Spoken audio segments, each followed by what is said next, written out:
मध्य प्रदेश में कमलनाथ को झटके पर झटका लग रहा है। बीजेपी उनके गढ़ छिंदवाड़ा में खास फोकस किए हुए है। अमरवाड़ा के विधायक कमलेश शाह के बीजेपी ज्वाइन करने के बाद अब महापौर विक्रम आहाके ने भी पाला बदल लिया है। छिंदवाड़ा सीट से कमलनाथ के बेटे नकुलनाथ लोकसभा का चुनाव लड़ रहे हैं।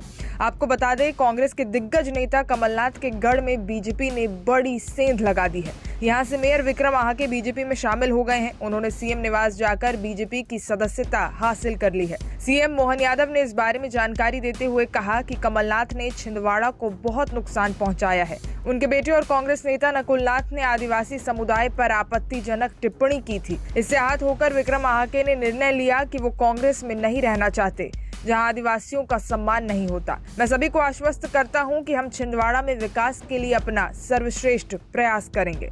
देश और प्रदेश आदरणीय मोदी जी, आदरणीय मोहन यादव जी के नेतृत्व में बढ़ रहा है और सभी वर्गों को एक साथ लेने का काम विकास सबके साथ सबका विकास के रूप में काम करने को लेकर आदरणीय मोदी जी और हमारे प्रदेश के मुखिया आदरणीय मोहन यादव जी चल रहे हैं। तो हम उनके कार्यों से, उनकी रीति नीतियों से, उनकी जन कल्याणकारी योजनाओं से प्रभावित होकर हमने भी उनके साथ कदम से कदम मिलाकर चलने का, उनके नेतृत्व में काम करने का डिसीजन लिया और मुझे खुशी इस बात की है कि उन्होंने सहर्ष अपने परिवार में हमें स्थान दिया। इसके लिए मैं उनका आभारी हूँ। इस बार चुनाव में मध्य प्रदेश की 29 सीटें जीतने का लक्ष्य है। पिछली बार छिंदवाड़ा रह गया था, इस बार क्या लग रहा है? निश्चित तौर पर छिंदवाड़ा इस बार कमल का फूल खिलेगा और वहां से लोकसभा के प्रत्याशी विवेक बंटी साहू जी संसद के रूप में जीत कर जाएंगे।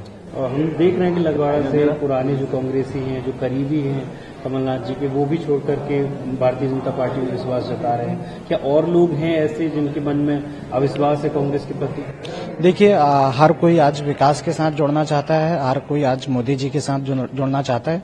निश्चित तौर पर हो सकता है आने वाले समय में ये भारतीय जनता पार्टी में और भी नए मेहमानों का, नए परिवार के सदस्यों का आगमन होगा। इससे पहले सीएम मोहन यादव ने हाल में भारतीय जनता पार्टी में शामिल हुए अमरवाड़ा के विधायक कमलेश शाह के बारे में टिप्पणी के लिए छिंदवाड़ा के मौजूदा सांसद और कांग्रेस उम्मीदवार नकुलनाथ से माफी मांगी थी। नकुलनाथ ने शनिवार को छिंदवाड़ा में रैली को संबोधित करते हुए शाह को गद्दार कह दिया था। सीएम यादव ने नाथ के बयान पर रिएक्शन व्यक्त करते हुए कहा कि दुर्भाग्यवश कांग्रेस के नेता अपने बेटों को नेता बनाने के लिए जोर लगा रहे हैं। यादव ने एक्स पर पोस्ट किया कि कांग्रेस के वरिष्ठ नेता कमलनाथ के बेटे नकुलनाथ ने गोंड आदिवासी नेता शाह को गद्दार कहकर सही नहीं किया।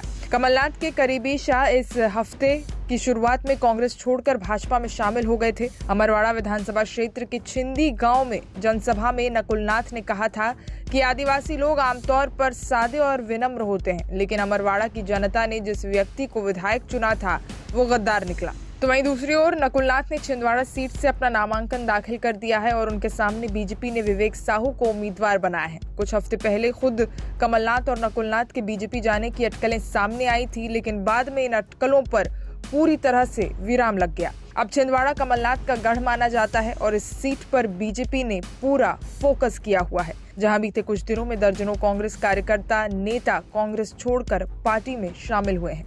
वहीं आपको बताते चलें कि कौन है विक्रम आहाके, जिन्होंने अभी अभी बीजेपी को ज्वाइन किया है। विक्रम आहाके कमलनाथ के करीबी माने जाते हैं, जो 30 साल की उम्र में छिंदवाड़ा में महापौर चुने गए। वो राजा खो गांव के रहने वाले हैं। उनके पिता नरेश आहाके एक किसान और मां आंगनबाड़ी में काम करती हैं। विक्रम आहाके ने कांग्रेस को महापौर पद पर 18 साल बाद जीत दिलाई थी। उन्होंने बीजेपी के अनंत धुर्वे को 3786 वोटों से मात दिया था।